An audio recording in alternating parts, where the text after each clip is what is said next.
This one has x's in the base and x's in the power. Whenever we have x's base and power, you know what we're going to do? We're going to ln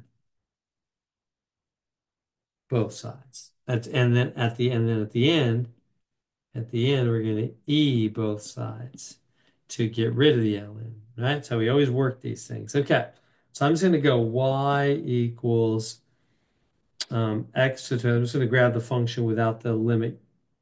I'll get the limit in there in a minute. So then I'm going to ln both sides. I'm going to go ln this side, ln that side. Okay. And then that 2x drops down. That's why we love ln of both sides, because it lets those powers drop down to the front. It's the greatest property of the log. Okay.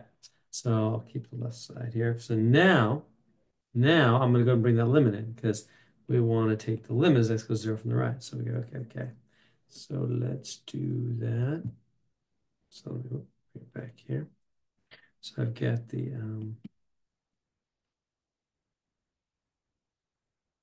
0 from the right. Is that right? Yeah, 0 from the right.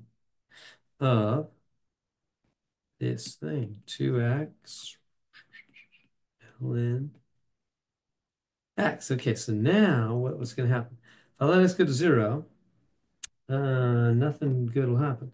Because let this be 0 and this be 0. When you get the ln of 0, well, 2 times 0, this would be 0 times. And what's the ln of 0 from the right? Well, if you look at the ln function, I'll just tell you. You can go to Desmos. I'll just tell you.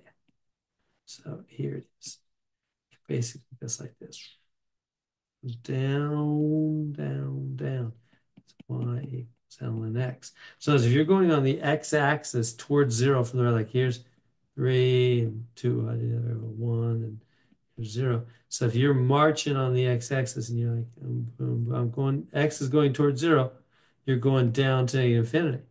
As x gets closer and closer to 0, you walk down that graph to negative infinity as x gets close to 0 for natural log x. So this is going to negative infinity, this part.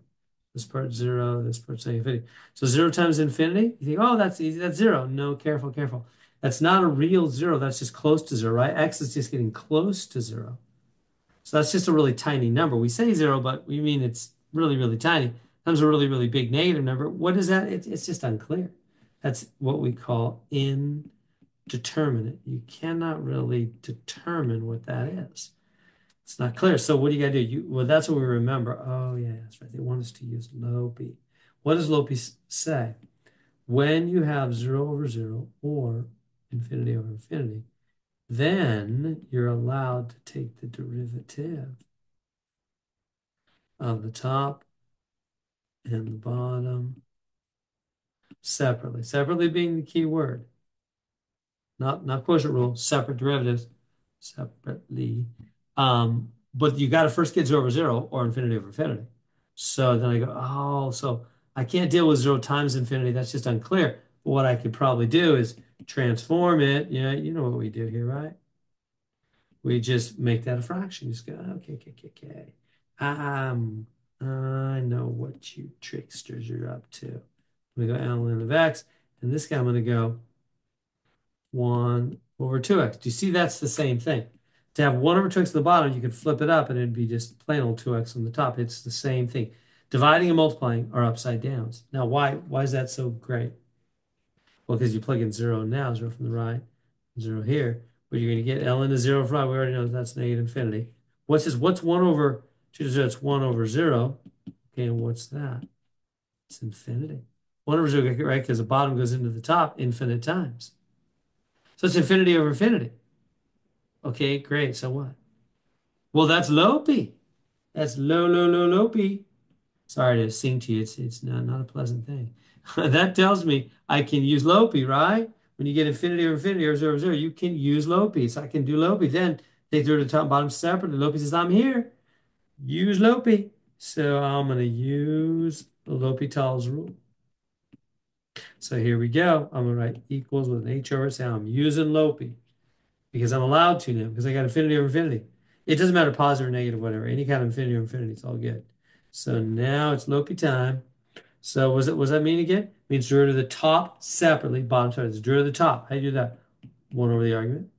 Okay, how do you do the derivative of the bottom? Now I'm going to rewrite this. This is a half x to the minus 1, right? To separate that, take the derivative, bring the negative 1 down. Negative a half x to the minus 2. I did the derivative of the top and the bottom separately. Okay, great. So what? Well, I can clean this up a little bit.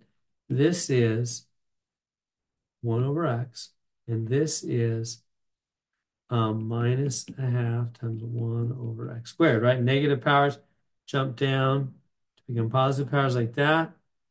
And then that is, doing one more step, clean up 1 over x over minus 1 over 2x squared. Just put them together, just multiply them, right? 1 times 1, 2 times x squared, it's negative, right? And then grab this guy and flip him up, because again, dividing is upside down multiplying. Don't forget, we still got that limit in the front. Limit x goes to 0 from the right. Little steps here. So basically, we're gonna flip this guy up. It's gonna be minus, oh, come on, minus 2x squared over 1 times 1 over x. Did you track with that? And there's nothing on the bottom anymore. This is gone. I flipped it up upside down. You can always do that. Dividing is upside down multiplying.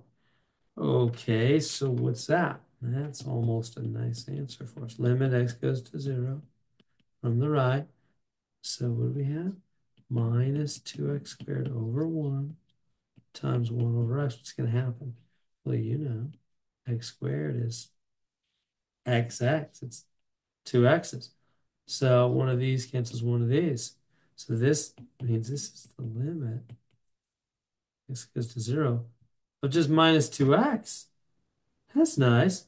That's 0. Plug in 0. Minus 2 times 0? 0. Now careful.